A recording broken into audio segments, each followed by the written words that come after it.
Bismillahirrahmanirrahim. Alhamdulillahirabbil alamin arrahmanir rahim maliki yaumiddin. Iyyaka na'budu wa iyyaka nasta'in. Ihdinas siratal mustaqim. Siratal ladzina an'amta 'alaihim ghairil maghdubi 'alaihim waladdallin.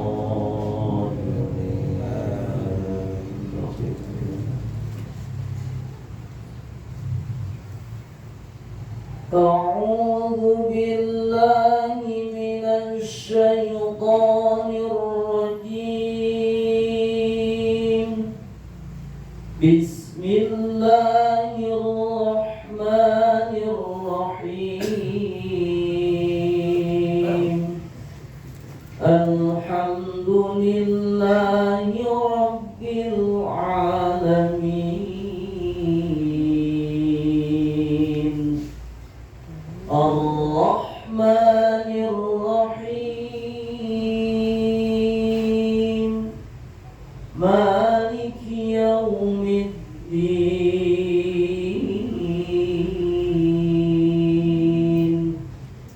إياك نعبد وإياك نستعين.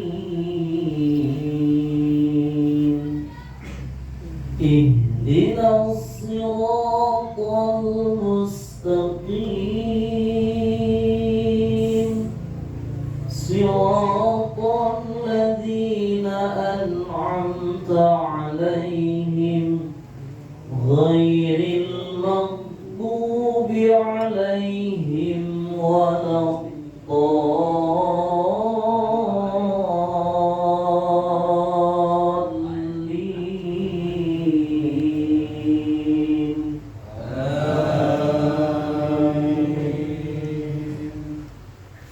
Bismillahirrahmanirrahim.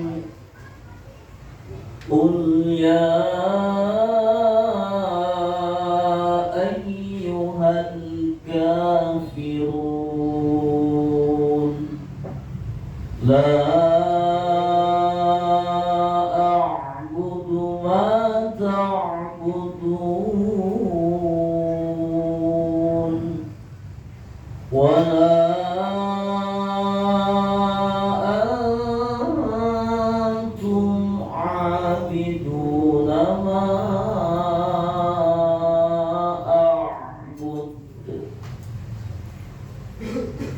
ya mengenai qalqalah sering disampaikan. Nah, itu tergantung kita mau pakai yang mana. Jadi praktek qalqalah ada dua opsi atau dua pilihan. Bisa suara qalqalah itu langsung ke, yang kedua bisa mengikuti harakat sebelum huruf qalqalah yang diwaqafkan. Tergantung kita mau pakai cara yang mana. Misalnya mau pakai cara yang mengikuti harakat sebelum huruf qalqalah yang diwaqafkan. Wala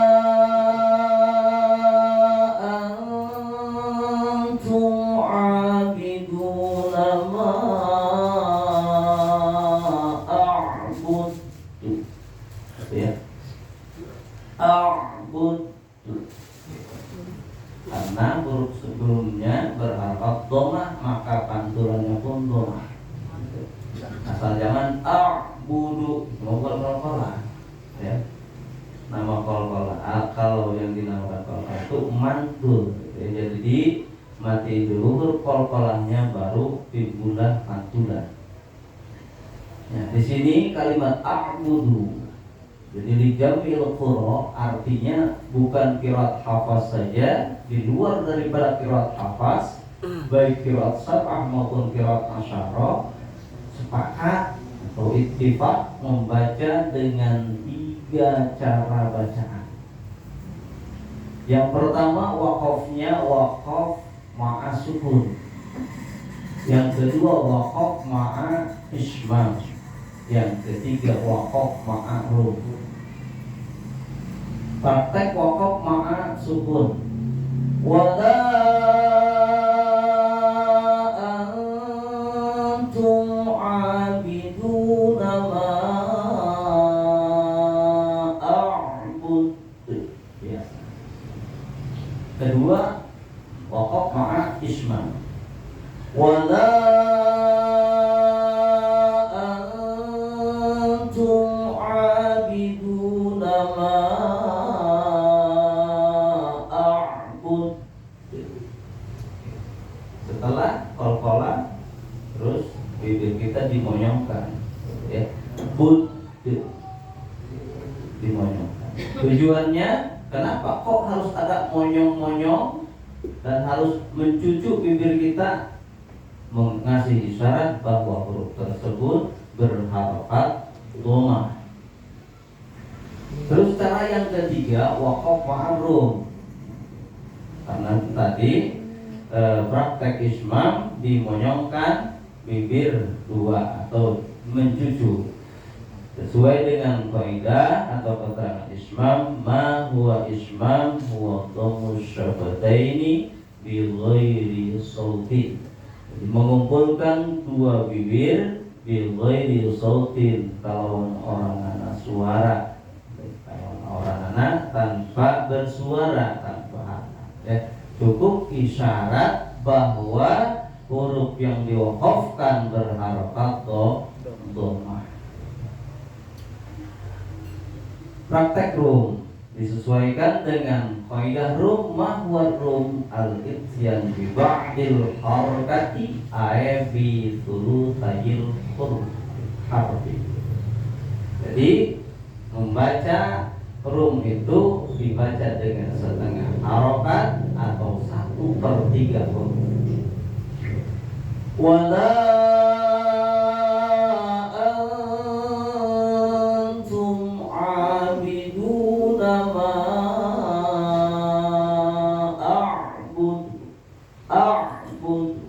a'bud gitu ya. Boleh, ya boleh gitu ya. Karena itu sudah menjadi ittifaq ulama ahli qiraat, setiap kalimat a'budu diwaqafkan maka dapat dibaca 3 cara atau ada 3 pilihan bacaan. Yang pertama waqafnya waqaf ma'a sukun, yang kedua waqaf ma'a ismam, yang ketiga waqaf ma'a rum. Itu a'budu jelas. Sekarang gimana kalau misalnya kalimat abidun? Nah, ini sekalipun di tengah ayat wala ana abidun misalnya, abidun waqaf sama. Ketika kalimat abid diwaqafkan maka sama 3 cara. Yang pertama waqaf ma'a sukun, waqaf ma'a ismam, waqaf ma'a rum. Jadi setiap huruf yang diwaqafkannya, huruf qalqalah yang diwaqafkannya berharokat dhamma, maka dapat dibaca 3 cara. Ini buat qalqalah ya. Beda dengan hukum menari disukun. Beda. Wala ana'a.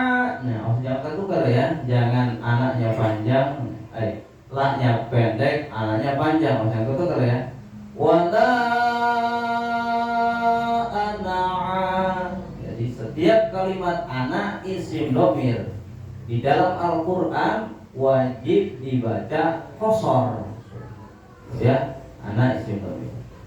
Dari jamil qura artinya seluruh ahli qiraat, ulama ahli qiraat, terkecuali kalimat anak isim dhamir yang bertemu dengan huruf hamzah. Seperti di kalimat La syarika lahu wa bidzalika umirtu wa ana awwalul muslimin. Di luar qiraat Hafs ada yang membaca panjang, berarti terjadi mad jaizmun fasil. Salah satunya qiraat Warosh, gitu ya. Itu anak isim dhamir bertemu dengan huruf hamzah dalam kalimat yang lain, maka selain daripada qiraat Hafs ada yang baca panjang. Kalau niatnya Hafs pendek. Wala ana 'abidum ma 'abadtum. Langsung ya, mutlak atau langsung masukkan ke huruf ta. Di sini hukum tajwidnya idgham. Idghamnya itu apa? Pak, ingat? Ta ketemu dal ketemu ta. Awal pacariben kan, bukan idgham pacariben. Di sini masuknya kepada kategori idgham mutajadi saja. Oh ya, kalau idgham mutaqaribain itu berdekatan antara makhraj dan huruf, seperti qaf ketemu kaf. Nah gitu.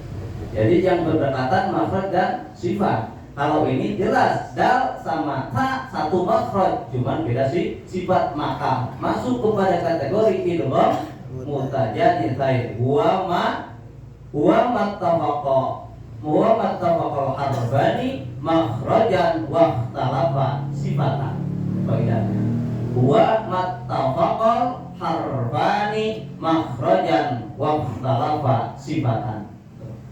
Jadi kedua huruf sama makhrajnya, wa ikhtalafa sifatan, cuman beda sifatnya. Kalau dal tidak memiliki sifat hamas, ta memiliki sifat hamas. Nah, itu makanya di sifatul huruf itu terbagi dua. Sifatul huruf yang 17 terbagi dua. Yang pertama bagian yang pertama sifat huruf yang memiliki lawan, seperti ada berapa? Ada 5 yang memiliki lawan: jahar, rokhawah, ismat, istifal, infitah.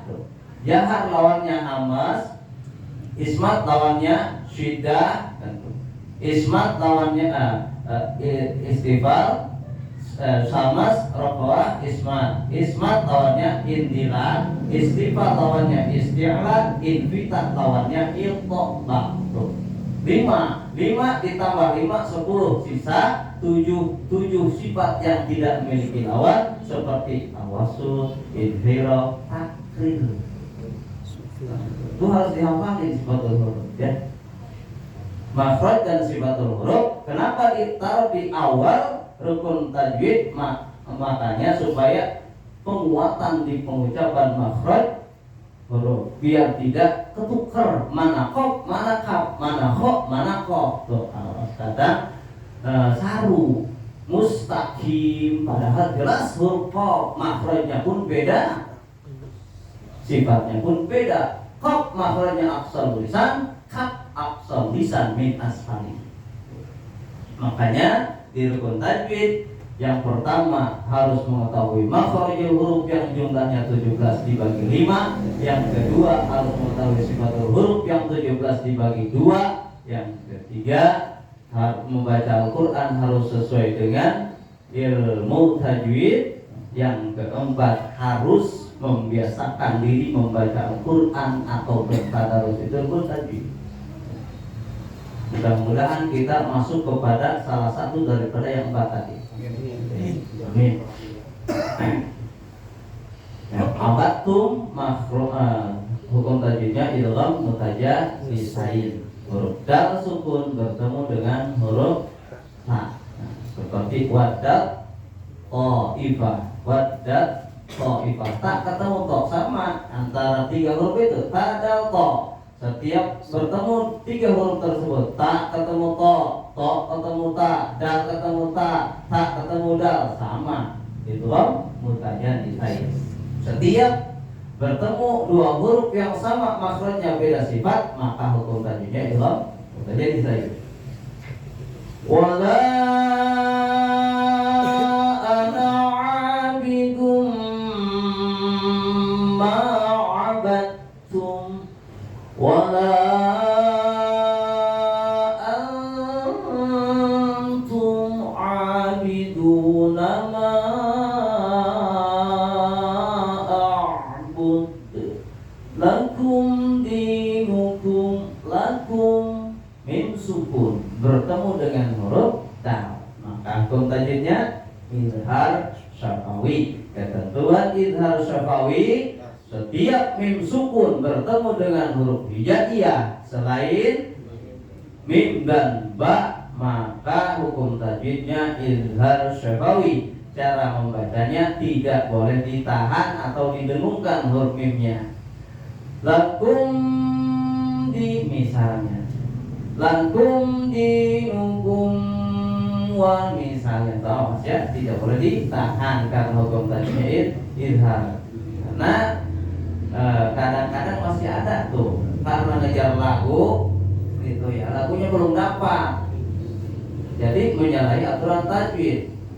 Lakum dinukum waliyadin, lagunya enak tapi menurut tajwid salah. Makanya kita harus berpatokan aturan tajwid. Lagu mah nomor ke 1000 nggak apa-apa ya. Enak mau kagak, yang penting jangan sampai melabrak atau melanggar aturan daripada tajwid. Karena Al-Quran, baca Al-Quran itu diaturnya dengan ilmu tajwid, maka harus disesuaikan dengan tajwid.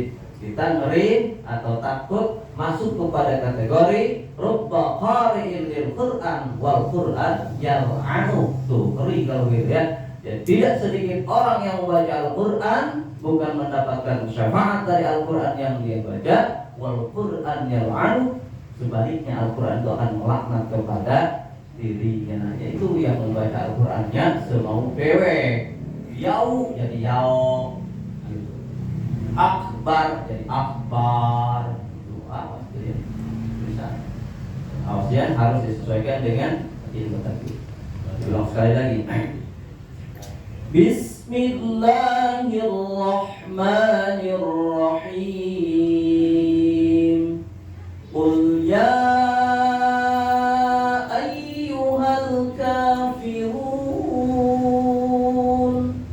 la a'budu ma ta'budun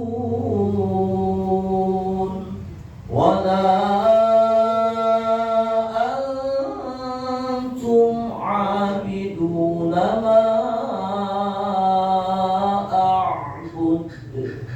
wala